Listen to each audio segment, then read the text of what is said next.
All righty, folks. As you know, I am starting to believe that we are going to have rates higher for longer. I know a lot of people were calling for 5.5% mortgage rates in 2025. I thought that was always ridiculous. I am now starting to believe that we may see a 7 handle much, if not most of the year. But let's step back for a minute. Let's ask what would happen to the real estate and housing market if we had 7% mortgage rates. Again, we're just going to make a what if scenario. We're going to talk about first-time home buyers. We're going to talk about builders. We're going to talk about sellers. And of course, we're going to have this conversation with Matt, the mortgage guy. How you doing, buddy? I'm doing good, Mike. How you doing? I'm doing well, man. Unfortunately, the refi boom, the short-lived 3-week refi boom is over. I think that's official now. But let's talk about purchases, because I think purchases and sales might be a different story. We still have demand. We still have, the election, end of year nonsense. But let's talk 7% mortgage rates next year. What do you think?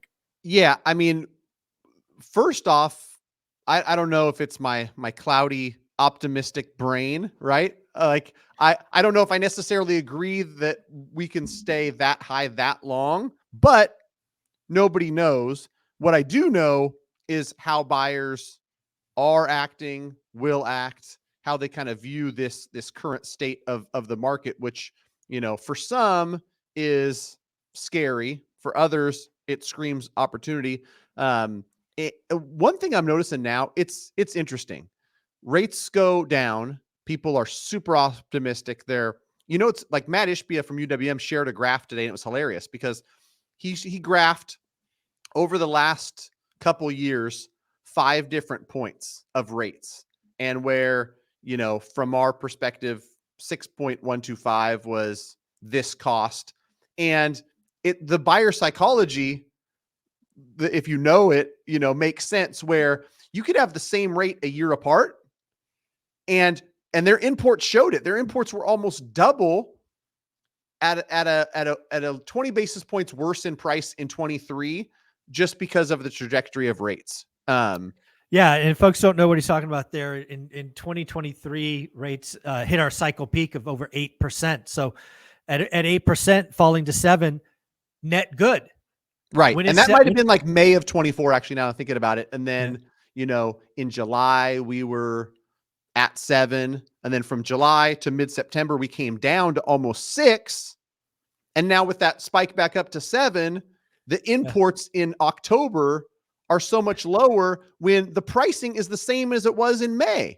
But this is consumer psychology 101. Again, I've studied the consumer for 30 years. It's really, really simple. And I'll admit, kind of funny. When 7% feels good? When they're used to 8. When 7% feels bad? When they're used to 6. Exactly. That simple. So, we haven't necessarily had it stay at a specific number for any period of time, but in your base case of 7% most of 2025, I think what it's going to do is some borrowers get used to it. They'll say, you know what? I'm not going to wait for a 5.5% interest rate. I'm going to buy at this current rate and figure out what that means for me and my purchasing power and the numbers. But it certainly keeps, a lid on demand. And so the market feels really soft. It feels relatively cold. Right now in Q4, some people are blaming it on election. Some people are blaming it on the fact that it's Q4 and seasonally, like it's not a busy time. But I think that slowdown in buyers and activity probably lasts as long as the high rates last. I agree with that 100%. And I actually think D.R. Horton, CEO, said it best in their earnings. I think it was their earnings call, not their earnings release, earnings call. He basically said that buyers are pulling back. Again, their numbers were horrible. Missed on revenue, missed on earnings, miss. And he's basically saying buyers are pulling back, not because of the election, but because they have been taught, they have been told that rates will be lower next year. Right? Think about what the Fed did. The Fed cut 50 basis points. The Fed is on a rate cutting cycle. The average American doesn't understand that the Fed doesn't control mortgage rates. So they're just thinking that rates are going to be lower next year. So what's going to happen is you're going to see this compression in demand. And then the longer this goes, the less of a drop it will take to unlock it. So I think that's where we are, right? If we go into the year at 7% Q1, 7% Q2, we go to 6.5 in Q3.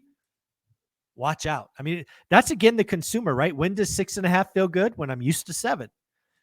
The other thing that D.R. Horton CEO said that I think is important for you is buyers are buying smaller homes. So where before maybe they were buying single family homes, now they're buying townhouses and condos. Again, affordability sucks. Affordability doesn't get better at 7, but sometimes you just have to buy, and buyers are going smaller. So it wouldn't shock me if condos and townhouses start performing better. At least that's what D.R. Horton says. Yeah. And the conversations I'm having with buyers are, those that have a need or really just understand the longer I own real estate, the better off I am. So I'm looking to buy now, and they're in a position where they can do it financially. They're backing off of their max qualifying amount, right? Like, sure, I qualify for 800,000 with 10% down, but what can I get for 550 to 600? And those are great conversations to have. I enjoy those conversations because I know I'm setting somebody up with a situation that's going to be good. Best case, you know what? You continue to earn more, rates come down. You might want to upsize, and now you've got 3 years of debt pay down and equity in this home where you can sell it. No capital gains, on a $250,000 for an individual. And so, time in the game matters for those folks, but they don't want to do the opposite. Buy a big house that they got to downsize from because they're at the very tip top of their budget, and any little thing can knock them out. And so a lot of that, and a lot of concessions being made on the buyer side. But before I forget, to your point, you talk about like buyer demand kind of being sidelined with the higher interest rates. I see this so friggin' clear in my business that I'll continue to process pre-approvals. I'll continue to have conversations, and these people are locked and ready from an application standpoint, just not pulling the trigger. And so if we continue to kind of build that inventory of buyers that aren't quite ready, 6 months, 9 months, and then rate trajectory comes down, they all come back. And so that's why anybody who thinks for a split second that rates can come down and buyer demand won't spike, you're out of your mind, right? Oh, and so clearly, if you tell yourself 5.5%, 5.75, that's my strike price, that's when I buy a house. Guess what? So are these other millions of people that have been sidelined, whether it's their own doing or they can't afford it. And so that market is going to be equally as tough and equally as frustrating, I think, for buyers. Right now, it's like, man, at 607%, this payment doesn't feel that comfortable. Well, if you fast forward 18 months and you can buy that house and it's a 5.5% rate, you're going to probably pay $675 for it. So that's going to be equally as comfortable, and you're going to be competing against 9 other people to get it. So, that always messes with like the price, of course, because it's a competition thing. Yeah, there's no question. Let's flip over to sellers, right? One of the things that again, I think in any market, it's a seller's or buyer market. Today, I think we're clearly in a buyer's market. So when you get to the spring selling season, which we'll call it February because it's really different based on the different parts of the country. Let's call it February. Let's call it March 1st. It's going to be really interesting who decides to sell because, again, the housing market is broken. The housing market at 7% does not have a move-up buyer. So that means less listings. There is a very, very good chance that next year, 2025, is a cycle low for transactions, purchase transactions. Yeah. We might do 3.6, 3.7 million existing home sales if we have rates at 7%, because the must sell is a very small community. The want to sell, very big community. But you're not going from 3% to 7%. You're going to stay your ass put. Right. Yeah. And that's why, not my business model, but I'd feel really, really good about being an entry-level home builder right? Yes. You build homes at or near the median home price in just about any market, and you get to say, here's my price. I'm not budging from it, but here's 20,000 to get the rate down to 5.5. That's the Like magic. that business model, they're my direct competition kind of, but Oh yeah, they have their own. I mean, I'm sitting in a brand new construction home that I got 10% off the price. I got a 4.99% 30-year fixed rate mortgage. I was shopping for an existing home. I paid more for this home than I would have existing, but my payment is dramatically lower. When I bought this, rates were roughly 8%. I'm under 5. There's no way I buy this home at 8%. But yeah, under 5, which it's payment. It's always yeah. payment. And that's a quick thing for sellers. If you're selling a house, I just talked to somebody in Southern California, a great past client, who said, I don't know when I'm going to do it, but I'm going to sell in Southern California, take that $1 million in equity. I'm going to go buy. I think he's buying in Maine. And he said, oh, That's hey, a change. That's a change from right. SoCal to Maine. Little bit of a move. Yeah. But cool story. Bought in 17 for Oh, nice. 1,050,000. It's worth about 1.8. Oh, nice. And owes 850. So just Yeah. gonna be able to buy something outright in Maine. The power of holding on to real estate. And Yep. you don't like the prices on the coasts, but you get a ton of appreciation. But asking about, hey, I'd heard from somebody, if I'm looking to sell, that they offer, a buy down to the buyers. And I said, depending on the market, and that's being advertised sometimes. I think it's a really good idea. If you're a seller or your listing agent working with the seller, the builder's model works. Offer clients a buy down, which helps them on the payment side. Because here's the thing. Someone buys that house at 1.8 and puts 20% down and gets a 7% mortgage. The payment is whatever it is. If they buy the house for 1,840 and get 40,000 in credit to buy the rate down, their payment would be dramatically less. Yeah, same net price for the seller of 1.8. Their payment would probably be $1,000 less because at least on that borrowing that much money and being able to buy the rate down by 0.75% or even 0.5% is huge on that big of a loan. And that works at every price point, right? Like 515 with 15,000 in credit, a lot better structure for the buyer's monthly payment than 500 with no credit. And so I'm already seeing that, but if you're a real estate agent, you're a seller. If we are truly in what I imagine might be the first real multi-quarter buyer's market out to at least the summer of 2025, if you are selling and you need to sell, I would strongly suggest putting in the first line of description, seller will help buyer buy down rate. You're simply going to get more eyeballs. You may not get a great offer, but you're going to get more eyeballs. And at this time, you got to get eyeballs on your listing. Right. You got to get eyeballs on your listing. And another thing, like there's a couple things that I see coming and they're already here. Buyers aren't certain about the future of rates. I always tell them I'm not going to be a predictor of them. Some are just like, I don't even want to think about it. I'm going to permanently buy it down to 6 1/8 because I don't want to think about it. Others, let's do a 1.0 buy down. Let's do a 2.1 buy down. It was cool. A deal we negotiated for a no rat buyer in Sacramento in contract at a great price. Agent who I connected him with, I said, it's a great agent who will fight for you. I promise. Buyer says, let's see if we can get $5,000 in credit based on the inspections. And the realtor says, let's not just ask for 5. Let's ask for 10. The worst they can say is no, ask for 10 and get it. Right. And then use that 10 and say 7,100 of this can be applied to a 2.1 buy down. And all of a sudden we've got a 499, 599, 699 versus just 7%. Rates might be lower in 2 years, but so buy downs I think are coming back, whether it's permanent or temporary. Seller concessions are definitely there to be had on just about any listing.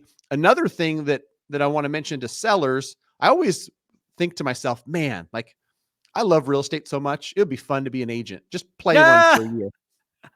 Because I see some of these creative agents that are doing smart stuff in this market. If your house isn't dialed in, buyers are like, you know what? I'm already signing up for a payment I don't know I'm super comfortable with. I don't want roof issues. I don't want to have to think about if the floors are going to be 6,000, 8,000, or 10,000 because the carpets are nasty.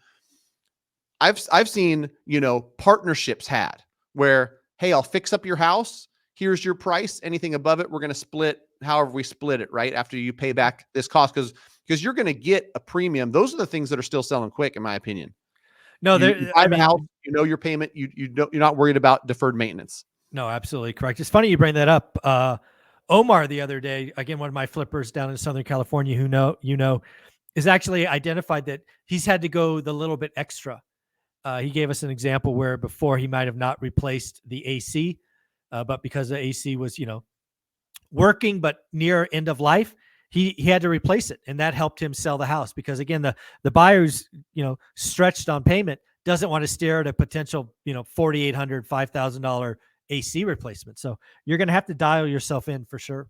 Yeah, and it's funny too, because that just sparked my memory, Mike. I think it was 2 weeks ago we talked, and I said something's coming on in my neighborhood. 659. I think they're unrealistic. So eating my words, like I promised I would, I went and walked it, and to your point, like Omar did, they didn't have to resurface the pool. Most flippers don't, but they did.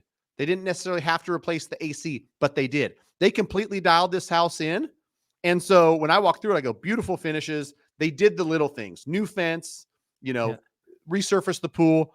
5 offers in the first 5 days. So eat my words, because that's what buyers in this market that really need to move want. They're like, you know what? Exactly. This may be a little bit tough at first to jump into a $4,800 payment, but if I don't have to worry about roof, AC, deferred maintenance stuff, I'm okay. Where people are really starting to back out of contract and be scared is, I'm already at the top of my budget, and it's a roof is $20,000, and this might go out in the next 3 to 5 years. And how am I going to handle that? And so, eat my words. If it's dialed, it's selling fast. It could if move. it's not, you're writing sweet deals. And so, for the sellers with the stuff that ain't so pretty, be prepared to give concessions. And for the investors out there, be prepared to ask for them. Yeah, go shopping. Again, I think at the end of the day, when we're in buyers markets are all the same. Buyers markets reward people who do the work, who write multiple offers, who follow up. Again, nobody is meant to say yes to my first offer, but they might say yes the second, the third, the fourth, the fifth time I call. Because at the end of the day, some people must sell.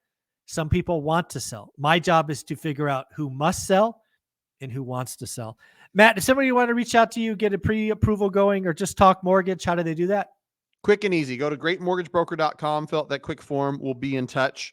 If you're in a state I'm licensed in, we'll get connected. If you're in another state, we'll connect you with a great LO from the team that's licensed there. If you want to send me a quick question, I don't mind, matt@mtmg.com. Follow me on Instagram, Matt the Mortgage Guy UM. Check out the YouTube channel. In those comments, I feel like I have discussions and back and forths as well. So I'm not too hard to find, but specifically getting yourself pre-approved and getting yourself dialed in, I recommend it for everybody, no matter how far out you are. That's greatmortgagebroker.com. Thank you, buddy. Appreciate you. Thanks, Mike.